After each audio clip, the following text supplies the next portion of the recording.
Assalamualaikum warahmatullahi wabarakatuh.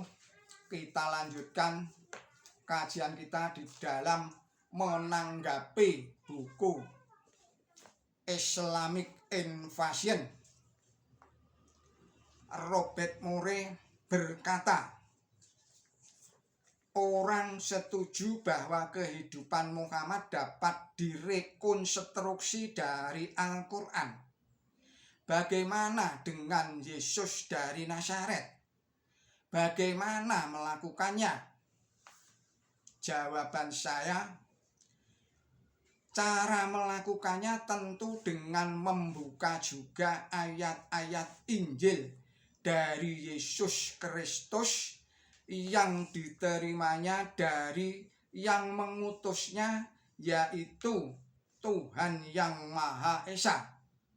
Tentu saja dengan berat hati harus mengesampingkan ayat-ayat Injil tentang Yesus.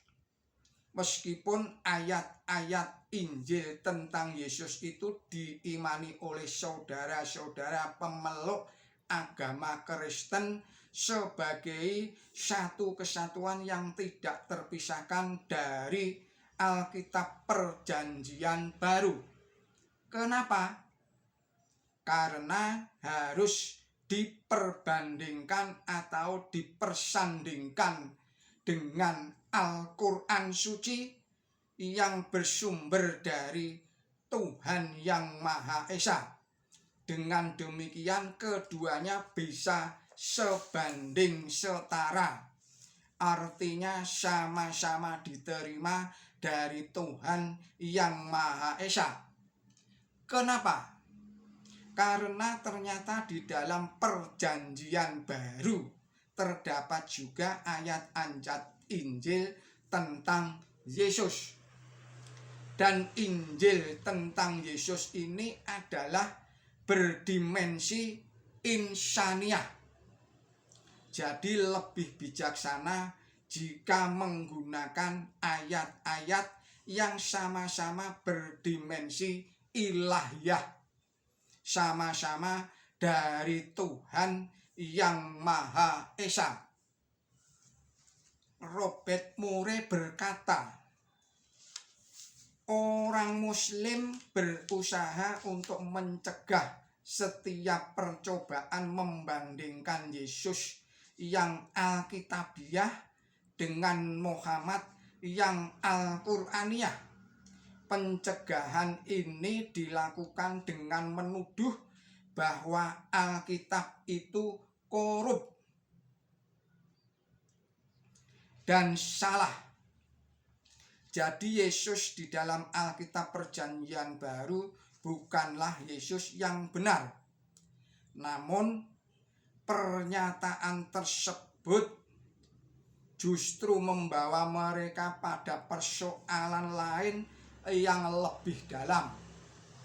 Karena Al-Quran menggunakan dan membenarkan Injil dalam Perjanjian Baru sebagai sumber informasi mengenai Yesus seperti kelahirannya dari perawan Maria.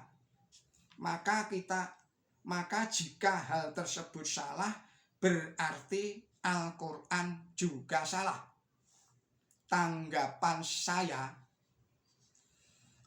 sebenarnya tidak ada seorang Muslim pun yang berusaha mencegah setiap usaha membandingkan ajaran Yesus Kristus dengan ajaran Nabi suci Muhammad SAW yang berdimensi ilahiyah.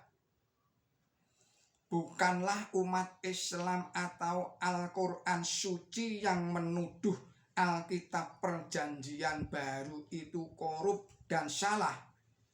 Tetapi marilah kita simak apa yang dikatakan oleh pakar Kristen H.G. Wells dalam bukunya A Short History of the World, halaman 129 sampai dengan 130 diterbitkan Penguin Book Harmonsen tahun 1946 sebagai berikut.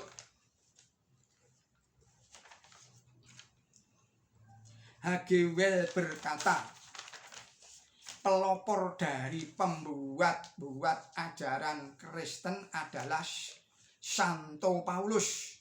Dia tidak pernah melihat Yesus maupun mendengar beliau mengajar. Paulus itu aslinya bernama Saul dan dia mula-mula dicurigai sebagai pembunuh aktif dari kelompok kecil murid-murid Yesus sehabis penyaliban. Tiba-tiba dia memeluk agama Kristen dan merubah namanya menjadi Paulus. Dia adalah seorang yang sangat cerdas dan berminat mendalami secara bernafsu gerakan-gerakan keagamaan pada waktu itu.